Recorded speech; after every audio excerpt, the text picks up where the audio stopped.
Mo whaamanino mai e le whailau tūsi le whono au whaitu la whono le malo Samoa e ono maua mai le whai unga o taurasanga o le whainga pālota o tuina atu i le whaamasinonga se tali mō le whainga malo Samoa i le isi lima tausanga se whapoponga le nei mai a Rosalia Setefano.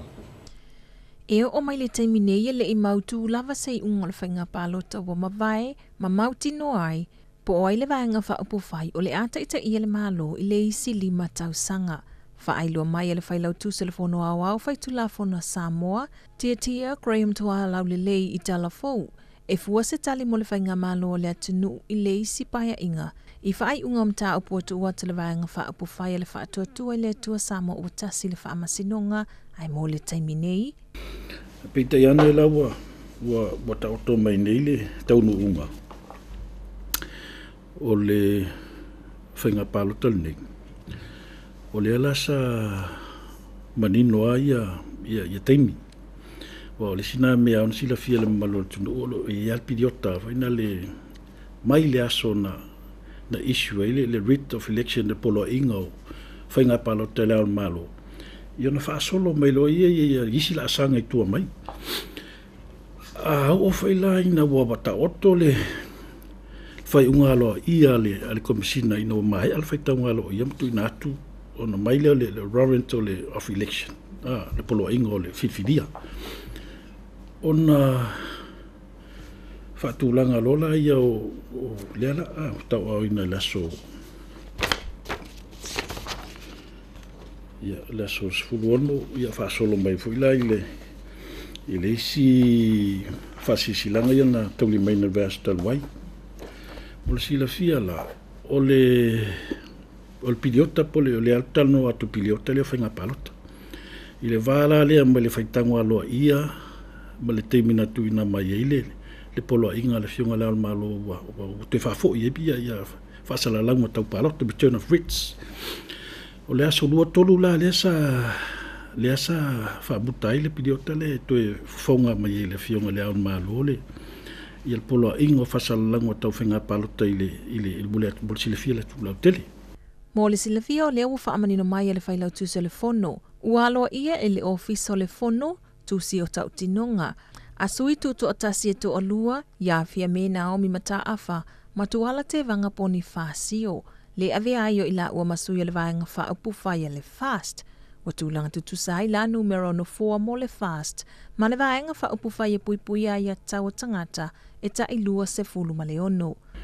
O le uta o to atu ia sui filfili ia venga fai nei lua o le feuta oto ia ai ingol fava e aona ona tawa fiel fono mo palmeni to tono le piliota le faso limaso mai le asona fatino na il fenga palo tawa ia peta iane ia o le o ta oto nei ele o mautinoa o le foi talia ia ta upolo tango fiel famsinonga le terminei ia e pe o tuala o vaenga na sa ia foi le ftuna inga mai longa foi o finangalo ia pe talia le ungo o tausanga yo famsinonga fa u watu fenga palota ia pe ia foi seis ftuna inga o le foi sa ile i mautu me se finangalo wa le fa wa le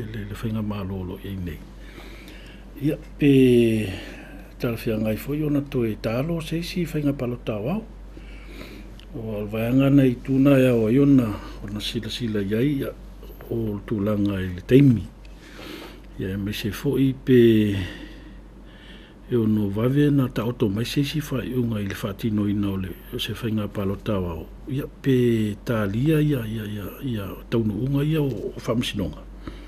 A wā pole ase unga tuina mai whamsinonga. E toi whaatino fo i palota laiti po pa elections.